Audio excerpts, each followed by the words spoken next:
Hello everyone, this is Firestar Roleplaying coming at you again with another video after being gone for about 3 years now. But with this controversy over Dungeons and Dragons and OGL, I thought it was time that I invited you to the world of Kavega and Within the Ring of Fire. I want to tell you about it, tell you why I think you might like it, and tell you why if you're looking for a new game system to try out, this is one of the best on the market I have ever seen. I've been playing games since I was about 5 or 6 years old in at least some rudimentary form, and I'm in my mid 20s now, and I have never seen a game as good as this one. I've played D&D 3rd, 5th, Pathfinder, 2nd edition, Traveler, basically every variation of the storyteller system there is, etc., etc., many games. And this one, this Kavega Within the Ring of Fire, the air system, is by far the best I've ever seen. I have put years of work into homebrew, which I will link in the description below as well, in case you're interested in using that if you do get into the game. And let me tell you a story of Kavega.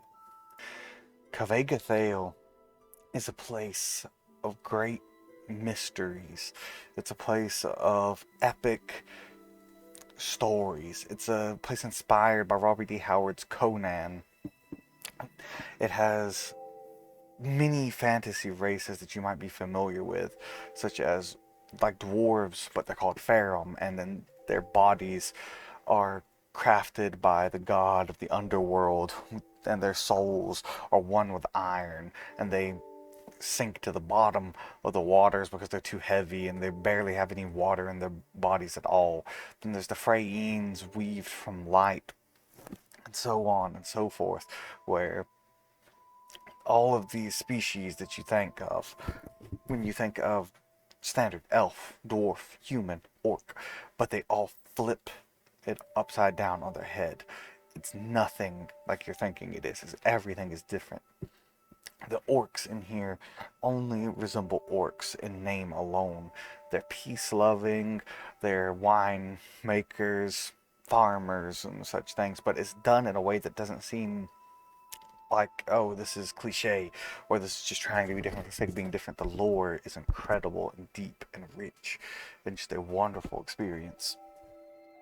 There are the 77 gods and dragons and angels and elder creators that rule over the world, at least the divinities. And these 77 have the thrones of divinity created to stop an apocalyptic war. And they sit upon these thrones, which act as like a clock, and the world operates on cycles rather than years. And these cycles are in 77 days because these 77 divinities go through, and each divinity rules a day where they can exert their presence over the world in that given day. And these aren't just divinities that you see very vaguely mentioned in a paragraph or two in a book and then forgotten. These are divinities that have, in some cases, multiple pages dedicated to them, all 77 of them. The core book alone does provide what you're probably more used to with stuff like a Pathfinder core book or the D&D core book, where the divinities are briefly touched upon. There's an entire book called the 77 Thrones dedicated to them. There's an entire book called Monsters and Men. It's like a monster manual, but imagine if every monster was playable with lore and stats and creation stories and everything to make them unique. You can play the scions of spirits of giants. You can play as giants. You can play as vampires and werewolves and nymphs and pretty much anything your mind can imagine. The game supports you. It goes from basic species to advanced to master to legendary, and it doesn't hold your hand with balance. It doesn't tell you this is the challenge rating of this creature or whatever. It's all up to you and your imagination of what saga you want to run. And what your flame tender, which is what they call the dungeon master or game master in here, is a flame tender, because they tend the flames of your creativity and they spark the flames within you as you don your mask, which is what they call your character sheet, because it's all about that theatric. It's all about the drama. You can have a game that's a dungeon crawling type game in here if you want, but you can also have a political intrigue game. You can have a game where you're lords of a merchant house. You can have any type of game you can imagine. It doesn't rope you into you have to be adventurers, or like in a lot of games like D&D and Pathfinder. If you're not adventurers, it's very hard. It's still doable.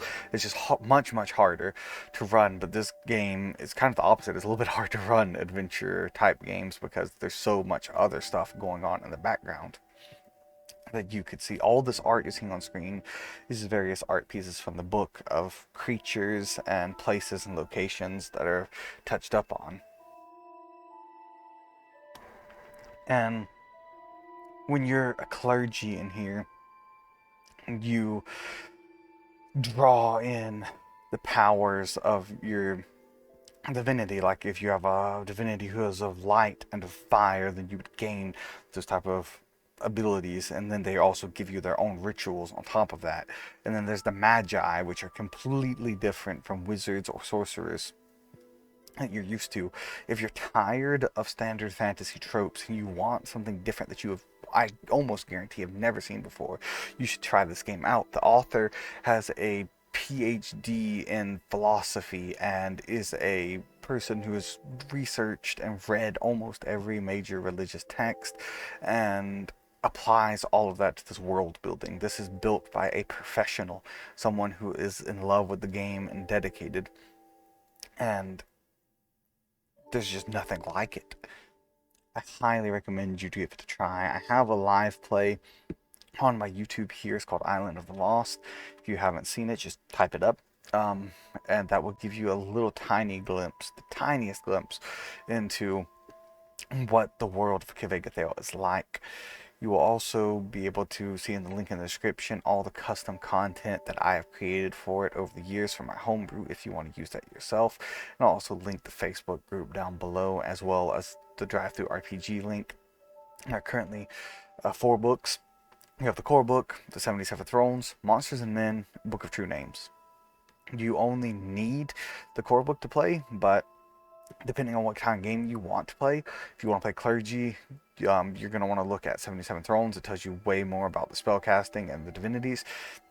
Book of True Names tells you a lot about the spirits and the magi.